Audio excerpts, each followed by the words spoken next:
पूरा किया, लेकिन अदलिया के जो सीनियर तरीन जजेस हैं वो इस बात को मानने से इनकारी हैं। जस्टिस अतर मिनुल्लाह, जस्टिस मंसूर का इस्तीफ़ा सामने आया, फिर हमने देखा था कि कुछ देर पहले जस्टिस सलाउद्दीन पंवर ने भी खत लिखा था सुप्रीम कोर्ट के चीफ जस्टिस को। क्या कहेंगे आप?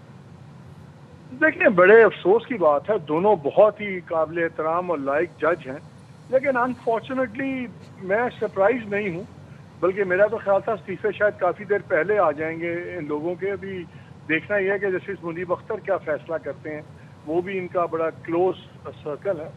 देखिए, आज जो भी हो रहा है अदलिया के अंदर, जो भी आज एक्सट्रीम दूसरे फैसले हुए हैं, उनमें हमारे इन जजेस का भी बड़ा कसूर है।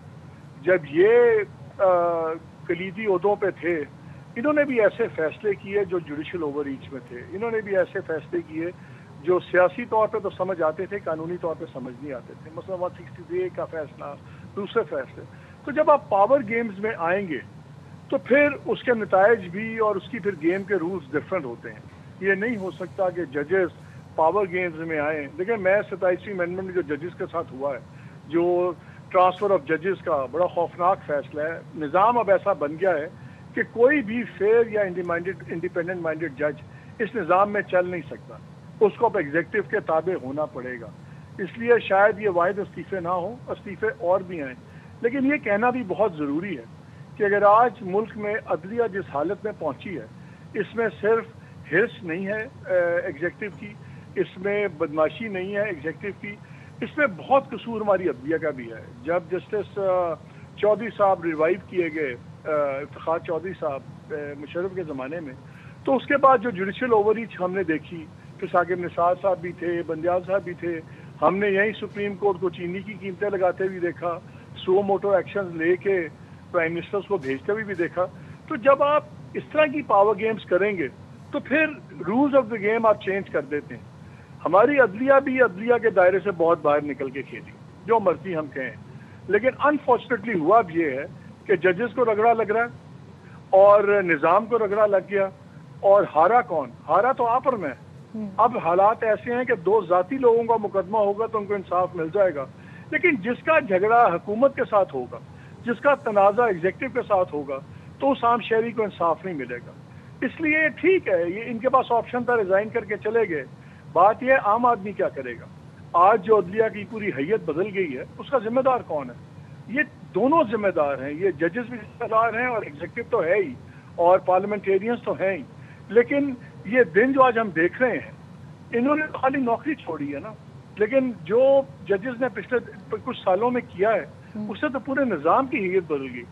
या तो जब जुडिशल ओवररीच हुई थी और फिर एग्जीक्यूटिव का पुशबैक आया था, तो उस वक्त खड़े होते, कर देते।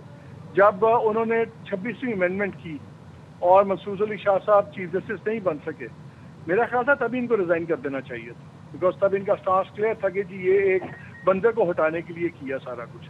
तो वह तब आपने रिजाइन नहीं किया, तब आप खामोश रहे। जब दूसरी अमेंडमेंट्स हुई, आपने खाली क्या किया? बड़ी अफसोस की बात है। देखिए, बड़ी अफसोस की बात है जब इतने सीनियर लाइक जजेस रिजाइन कर दें, लेकिन उनको अपना भी बोझ उठाना होगा कि जब आपने ऐसे फैसले किए जो प्योरली, अब देखिए बहुत इज्जत कर।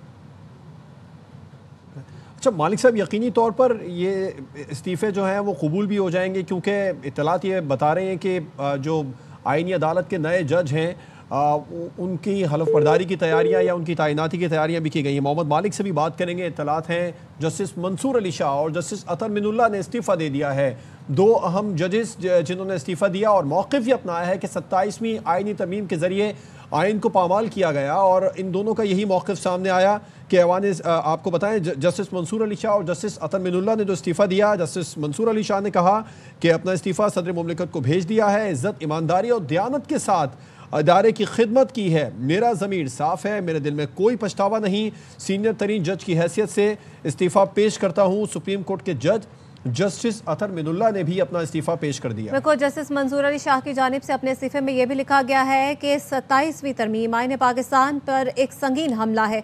27वीं तरमीम ने सुप्रीम कोर्ट को टुकड़े टुकड़े कर दिया। जस्टिस मंसूर अली शाह ने अपने इस्तीफे में यह भी कहा कि 27वीं तरमीम ने अदलिया को हुकूमत के मातहत बना दिया है, हमारी आईनी जमहूरियत की रूह पर कारी ज़र्ब लगी है, इंसाफ आम